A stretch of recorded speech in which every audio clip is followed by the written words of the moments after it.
కోవబన్ ఎలాగంటేనండి, అది ఒక ముస్లిం సోదరులు. మన మధ్యలో తిరిగే ముస్లిం సోదరులు ఆ కోవబన్ అమ్ముతున్నారు. వాళ్ళేదో కేవలం రూ. 10కి అమ్ముతున్న దాన్ని కొంతమంది విలేకరులు ఇది చేసి, ఇప్పుడు నానా రకాల ప్రశ్నలు అడిగి, వాళ్ళు చివరికి వాళ్ళ వ్యాపారాన్ని కూడా మూయించేసే స్థితికి తెచ్చేశారు. అది ఎలాగంటేనండి, కోవబన్ విషయంలో వాళ్ళేదన్నా తప్పు చేస్తే మీరు ఆ విధంగా విలేకరులనేవాళ్ళు చేయటం మంచి పనే. ఎవరన్నా తప్పు చేస్తే.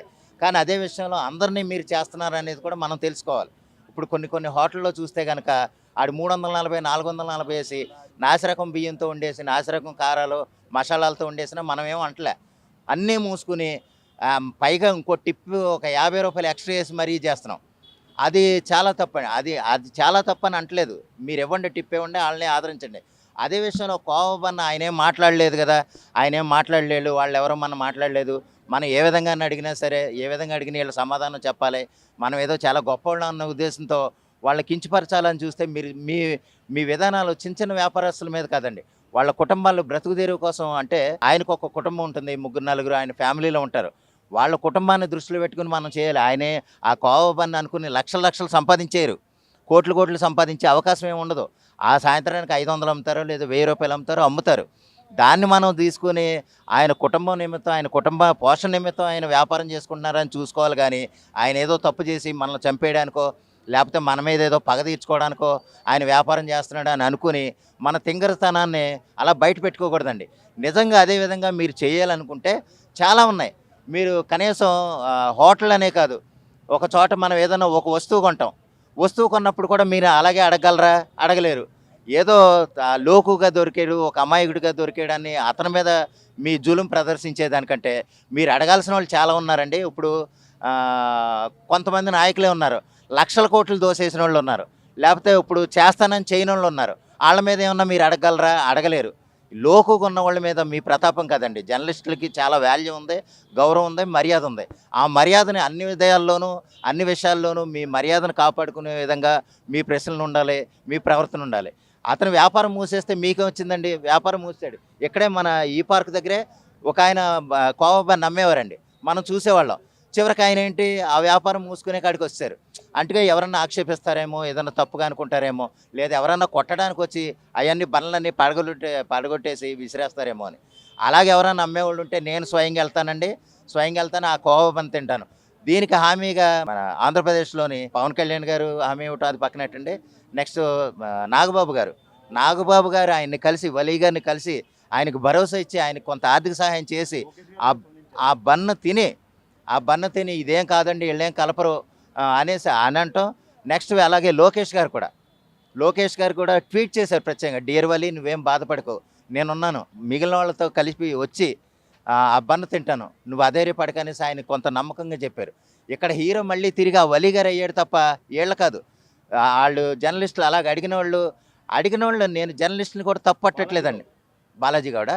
ఓకే. జర్నలిస్ట్ ఆ బాలాజీ గౌడు అడగటాన్ని నేను తప్పు పట్టనండి. కానీ అదే బాలాజీ గౌడ్ అందరిని అడుగుతున్నాడా? అలాగే ఎవరెవరిని అడగాలో నా దగ్గర రమ్మని నేను చెప్తాను. ఆళ్ళందరిని అడిగి వాళ్ళ వ్యాపారాలు కూడా మూయించే స్థితిలో ఉంటే గనక ఆ బాలాజీ గౌడ్ అనే అతను గొప్పోడే. ఇది బీజేపీ వాళ్ళండి ఖచ్చితంగా అయితే ఇటువంటి విషయాల్లో చాలా చిల్లరగా ఉంటారు. చాలా చిల్లరగా ఉంటారు. ఎంతసేపు అదే హిందువులు చేసినయి అయితే ఇప్పుడు సపోజు కోవా బన్ విషయమే తీసుకుందాం. అది నిజంగా హిందువులు అమ్మే వ్యాపారం అయితే ఆళ్ళొచ్చి అడగరు. ఆళ్ళంత హైలైట్ చేయరు. కేవలం ముస్లిం సోదరుడు మన మన ఇంకోటి చెప్పనండి. ముస్లిం సోదరుల గురించి నేను చెప్పాలంటే గనక, నా పిన్ని గారు నాకు అంటే నా తల్లి కాకుండా ఇంకో తల్లికి పుట్టిన మన సోదరుడు. అటువంటోళ్ళు నిన్ను చంపాలని ఆ వ్యాపారాలు చేయరండి. కొంతమంది ఈ సన్నాసులు కొంతమంది ఎలాగా అతను ఐఎస్ఐఎస్‌తో ఉన్నాడు, లేపోతే అతను ఇంత తీవ్రవాది, అంత తీవ్రవాది అని దాన్ని సపోర్ట్ చేసుకోవడానికి రకరకాల ప్రయత్నాలు, రకరకాల ఫోటోలు విడుదల చేస్తున్నారు. అది ఈళ్ళు ఎంత సన్నాసులని చెప్పడానికి ఇది కేవలం ఒక బీజేపీ వాళ్ళు ఆడే స్కెచ్ తప్ప ఆళ్ళెక్కడైనా అంతేనండి.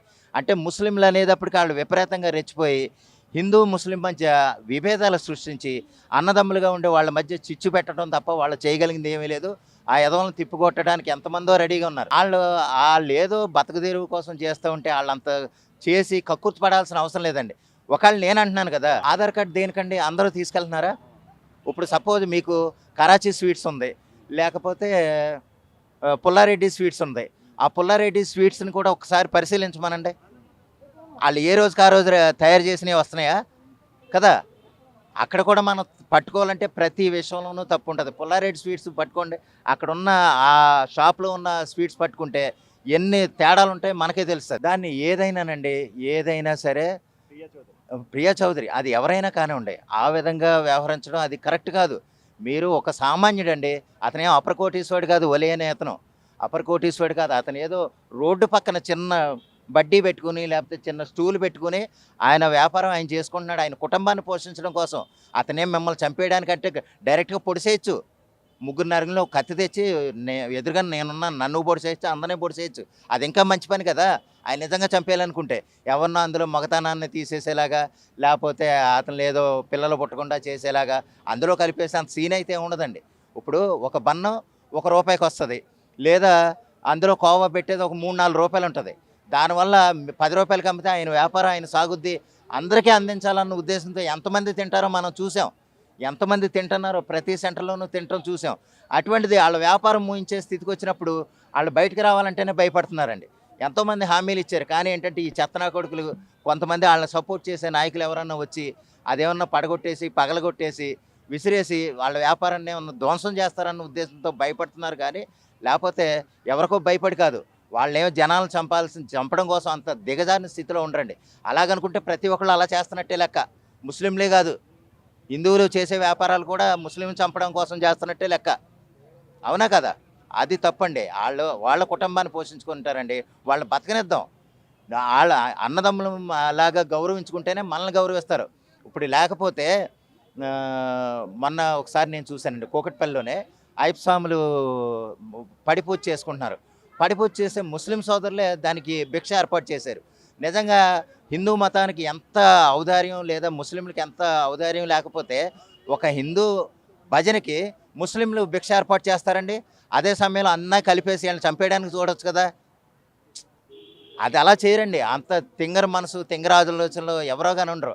వాళ్ళని అలా మొబిలైజ్ చేస్తారు. కొంతమంది ఎదవలు దాన్ని ప్రొజెక్ట్ చేసుకొని ఆ పబ్బం గడుపుకుంటారు. ఏది హిందూ మతాల మీద దృష్టి సారించి హిందూ మతానికి లేదా ముస్లిం మతానికి ఆహ్, వైరుధ్యం పెట్టి వాళ్ళ మధ్య జరిగే అన్నదమ్ముల బంధాన్ని విడగొట్టి వాళ్ళు వేరు, మనం వేరు అని చెప్పుకోవడానికి కొంతమంది తయారవుతారు అలాగా. అటువంటి ఎదవలను ఎవరు నమ్మకూడదండి. హిందూ సోదరులు అంటే హిందూ ముస్లింలంటే బాయ్ బాయ్. ఆ బాయ్ బాయ్ లాగానే ఉంటారు. మీకు ఎందుకండి గోల్కొండ కోట ఎవరిదండి? గోల్కొండ కోట పూర్తిగా ముస్లింది. పూర్తిగా నవాబులు కట్టిన ముస్లింది. కానీ పైన అమ్మవారి గుడి ఉంటది. హనుమంతుడి గుడి ఉంటది. ఎందుకుంది? ఎంత అనుబంధం లేకపోతే చార్మినార్ ఉంది. చార్మినార్ ఏరియా ఎవరిదండి? పూర్తిగా ముస్లింది. చార్మినార్ కిందే అమ్మవారి గుడి ఉంటది. ఎలాగుంది? ఎందుకంటే ఆళ్ళెంత సఖ్యంగా అంటే ఏదైనా సంబరం జరుగుతున్నప్పుడు ఏదైనా హిందువుల సంబరాలు జరుగుతున్నప్పుడు గూడా వాళ్ళు కూడా వస్తారు.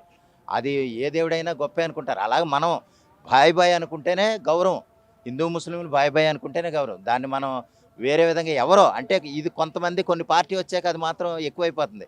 దాన్ని అరికట్టేలాగా ప్రజలు తెలుసుకోవాలండి. వాళ్ళని తిప్పికొట్టాలి. హిందూ, ముస్లింలు ఎప్పుడూ సోదరులే. ఇది నేను ఖచ్చితంగా చెప్తున్నాను. ఈ విషయంలో ఇంకొకసారి ఏం చెప్తున్నానంటే ముస్లిం సోదరులు ఇలా వ్యాపారం చేసేవాళ్ళెవరు మీరు అధైర్యపడకండి. మీకు రంజాన్ శుభాకాంక్షలు తెలియజేస్తూ మీ అందరికీ కూడా అల్లా చల్లగా చూడాలని, అందరినీ చల్లగా చూడాలని నేను మనసారా కోరుకుంటున్నాను.